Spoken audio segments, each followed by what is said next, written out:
Welcome back to your favorite inconsistent gardener friends. I am not here to keep you long. I am just here to bring you guys up to speed on what's been happening in the garden space. By the way, this is Casper and Paloma, my silky babies. They are just too cute. Too cute. It's freezing, but we still have work to do every single day. So kicking off the week, we started by processing our rabbits. Now we are meat lovers over here. We do eat meat and we try to raise our own meat, and whatever we cannot raise, we buy directly from a small farm here in Maryland. So we do raise our rabbits from babies until they're old enough to be processed. Now I'll not show any of the gruesome stuff on here because many people have weak stomachs and I don't need y'all reporting my video, okay? So right now I'm just getting the vinegar bath ready, and hubby was just putting up the hooks to hold up the rabbit so he can take off the fur, gut, and clean out and do all that stuff before we bring it inside. It's not for everyone, I understand, but you know, we're a family of 8 and wherever we can cut costs, we will do so, okay? Especially around in these times. Yeah. Got it all gutted and everything, cleaned up, washed up, and now we're transferring them from the cooler to bring them inside. And jerk rabbit is amazing. If you've never tried it before, if you are open to try new things, give it a try. Once inside, we get them processed and put away in the deep freezer. We do have 2 deep freezers. One is strictly for like our chicken and leftover bread when we do buy it in bulk. Every now and again, might have fish and a few steaks. But we do have another deep freezer strictly for our beef or oxtails or ribeyes, all different type of beef. However they cut it up, we do have a freezer just for that. And here, this chicken that you're seeing here is actually chicken that we've processed from last year. So we raise our own chickens as well, and we process our own meat, and it lasts us for a year. And we normally have enough where we can share with our neighbors and our friends. So it's a win-win. Haven't bought chicken in quite some time. So it is the next day, and we decided that we needed to close in the greenhouse floors. Now this is very boring, time consuming, and exhausting, but it needed to be done. So once I got to the greenhouse doors, I was like, you know what, this is not going to work. This wheelbarrow, for one, is bulky, it's huge, and it's heavy, and I needed a ramp. But at the time, I was not thinking of a ramp. I was just thinking to get this gravel in the greenhouse. I needed to get the gravel inside so we can tile the floors, because once the floor is tiled, I was like, okay, I know this is a wrap. Like, this is it, it's up from here. Yeah, could not get the gravel in, so I came up with a smart idea, quote unquote smart, to use these 3-gallon containers, which was a flop. It just did not work. It was time consuming and it was less gravel. So the man of the hour came by and he's like, okay, it's time to get the drain in before we put in any more gravel. And that is what he is currently working on. Now, the foundation, when we casted the foundation, it was about 12 inches thick of concrete mixture and rebar, and it was not easy. It was not an easy task to try to get through that, to get the pipe in. We kept hitting rebar. There was only so much he could have done, like as far as the placement of the drain pipe. We did not want it too high. He did the best that he could.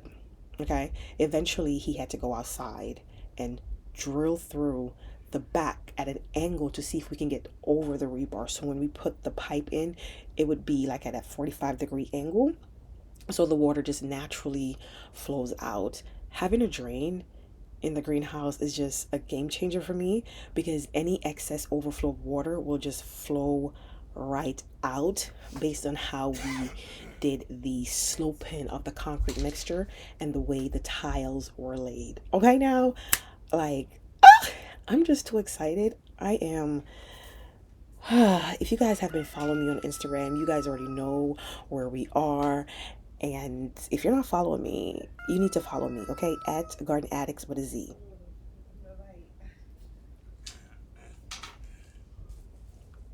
So we got the pipe in. This is a 3-inch drain pipe. And my employee, aka husband, he deserved a raise, okay? He deserved a vacation. He's been so supportive with everything, and honestly, tiling the floor was not my idea, because once again, I started out this greenhouse on a budget, $1,500. He came in and just took over the whole thing. Yes, everything, my ideas, my vision, how I want certain things to look. But when it came to the floor itself, I was like, you know what? I'm on a budget. I'm going to do gravel for the first season, and then eventually I'll probably do some type of brickwork or maybe some stones or tile. But he was like, why not just do tile right now? I'm like, you guys already kicked me out of my budget by doing all this extra fancy work, which I love. But the budget is already blown, and now you want me to do tile? Like, do you hear yourself? But my husband, just so you guys know, he is very shallow. He is direct and he's straight to the point. You're already doing this fancy greenhouse, might as well do tile. Gravel just look hideous because of the work that's already been done. It doesn't make sense to do gravel right now. It's going to cheapen the look. His words, not mine. Okay? So here we are bringing in all this extra gravel, which is boring to me. I am not interested, really. Like, if I should do this next time around, I'm hiring out all of the boring parts, the parts that I think are boring to me. Gravel work, let's hire someone to bring that in and do that for us, okay? Laying the concrete, let's get someone to do that. I just want to paint. I just want to put up shelving. I just want to decorate, you know?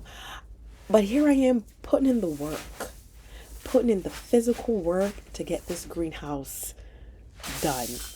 I had a timeline, but between weather, working around the weather, because hello, it is winter, between work, hello, we got bills to pay, love and affection, schoolwork, tutoring, birthday parties, after school events, weekend events. Oh my goodness. How do you guys do it? How do you guys do it? Because I have a partner and I'm still struggling. As far as time management, it's just so much to do. Anyway, we got the gravel in, okay? And now it is time to head to Home Depot. So this was another day where we took the kids to school, aka daycare, the twins. We already dropped the oldest off to school, and then we had to take the twins to daycare. So daycare is an extension of my village, because personally, I don't have a village. I'm just doing this with me and my husband, and whenever we have something else that we need to do, we just drop the kids off at daycare. Which, childcare is expensive. Childcare is so expensive, but whatever. We work and get it done. So here I am, fresh face and all. Hello, glowing. Okay, skin on perk, well moisturized, well greased up. Let's get it.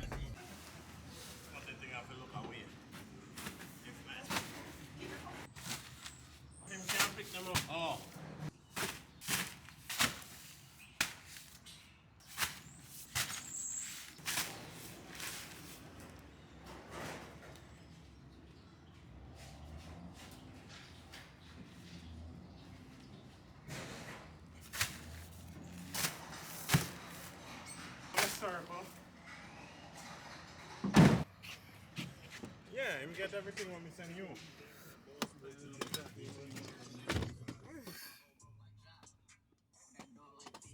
So once we got back to the house, after the gravel was already laid and set for like 2 days, he was like, okay, we need to bring in some sand. Now, he will have to explain all of this because honestly, I don't know much about foundations. But we brought in two wheelbarrows. We brought in 2 wheelbarrows of sand. This sand is, I think, is raw, unfiltered sand, so it still have little pebbles of gravel in it as well. It was not very refined. Anyway, we got that all in, laid out. We did not use a compactor to compact it in. So maybe when you're doing your foundation, you might use a compactor. We just did not use it. Here we are mixing up the concrete mix to have it poured, because this is where I really start to get excited, because the floor is finally being closed in, and I can envision having my fire stove in there, the tile just looking amazing, the walls being painted, flowers hanging and dangling from the ceiling. I have a beautiful light fixture. Like, I'm just imagining everything. Like, all of my terracotta pots are piled up looking cute, you know? Like, I am ready. So once we got all the concrete mixture and everything mixed up, he poured and I scraped. Is that the correct term? Anyway, I'm using a 2x4 to level out the concrete mixture. So Basically, we start at about 2 inches of concrete, and we gradually slope it down towards the drain. So whenever there is excess water, it naturally finds its way out through the drain. So everything just rolls right on out. So the way we did this, the eye naturally cannot pick up the slope in the floor, and you cannot really feel it. You have to use like a tennis ball or a golf ball, throw it around and see how it moves. You can tell that the floor is not quite level based on how the ball is moving around, but this was my first time doing something like this, and I must say I did a pretty good job, and I am proud of myself. And I'm always open to learning new techniques, learning new things, learning new skills, because trust and believe, one day those same skills might come into survival mode and you use them to survive, you know? Anyway, there were a few flaws here and there. I mean, it was my first time, so he's just correcting a few mistakes, but your girl still did amazing, I must say. You get what I'm saying? I'm proud of myself. Now look at that. Look at that concrete floor. Like, we could have stopped right here. I could have stained the concrete, and call it a day. Honestly, we could have even stopped at the gravel, to be honest with you. But he said, let's do tile. So I picked out a beautiful tile that is just amazing. I wanted something classic in color. So I was like, okay, let's do black and white. But I also wanted to have some pizzazz, some razzle dazzle. I wanted it to have personality. I wanted it to have character. I wanted the tile to represent me, a reflection of me, my personality, and who I am. So just having a regular black and white tile is just not me. So I decided to go with a pattern tile, and it is just absolutely freaking beautiful. You get me? Like, nobody can tell me nothing. You can't tell me anything different. The tile is gorgeous. Gorgeous.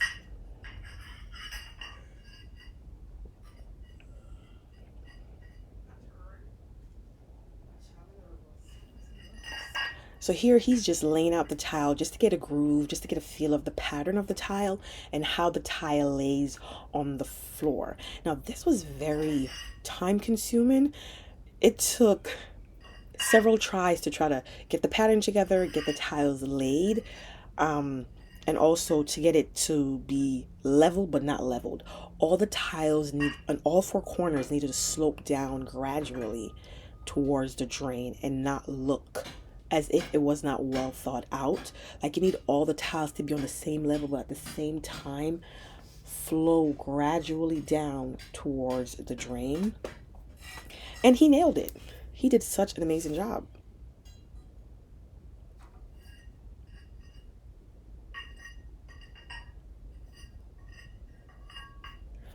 Now, tiling the floor, it took 3 days on and off. For one, we did things between work and kids, and also the weather. At one point, it was too cold to even go outside to do anything. He had to cut several towels, and the water in the towel machine was just freezing up. So we decided to just wait for like a warm day. So it took 3 days, but I am pleased. I am pleased. Now, I did not show all of the process in this initial video, but the greenhouse is now fully tiled and beautiful, and we will show you the rest in another video. Okay, so thank you guys so much for watching, and I'll see you next week. Bye.